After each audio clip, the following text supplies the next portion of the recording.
Many people are still shocked by the death of DJ and dancer Stephen "tWitch" Boss. He was the DJ on the Ellen DeGeneres Show for nearly a decade, and on Wednesday, he took his own life. KTVU South Bay reporter LaMonica Peters joins us now after talking with mental health professionals about the alarming number of men who die by suicide each year and how we can help them. LaMonica.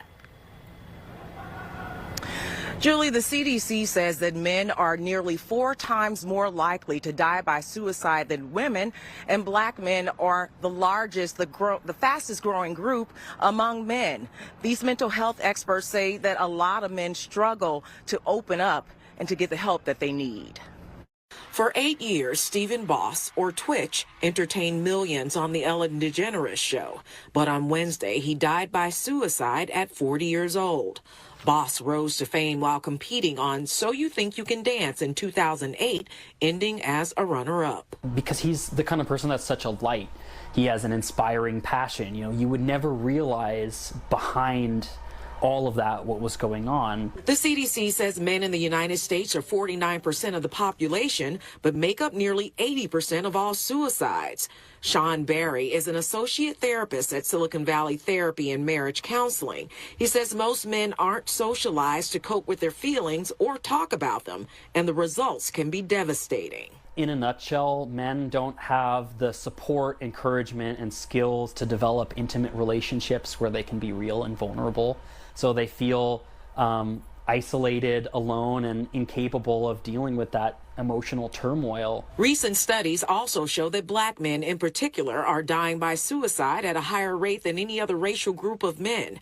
Bay Area psychologist Dr. Kathy Walters says issues of oppression, systemic racism, and generational trauma only compound the pressures that most men say they feel. Again, stigmas, right? I don't want to be seen as crazy. I don't want to be locked up, right? And so I'm going to try to give you just enough that we can work with without going deep. Dr. Walters says these triggers can lead to feelings of shame, doubt, and self-loathing. If it's not addressed, a person may think the only way to heal the pain is by self-harming or suicide. What I found to be helpful is to just provide that space that feels safe, right? And allow them to talk. And pretty soon and gradually, you know, they start going a little bit deeper.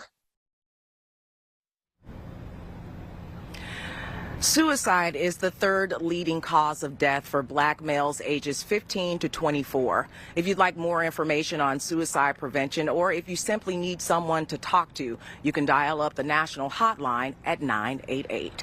Julie? Yeah, and sometimes it's just so hard to get to the point to realize, you know, as a man that you try to handle it all yourself and try to be tough and strong. Yes. Until you finally realize it's good to open up and talk to someone, but finding that right person is key. Yes, it is. LaMonica, thank you. And just to reiterate, again, if you know someone that needs help or is struggling, trained counselors, as LaMonica just mentioned, are available 24 hours a day. Just call this number, 988. Again, that number is 988. It is a 24/7 available resource.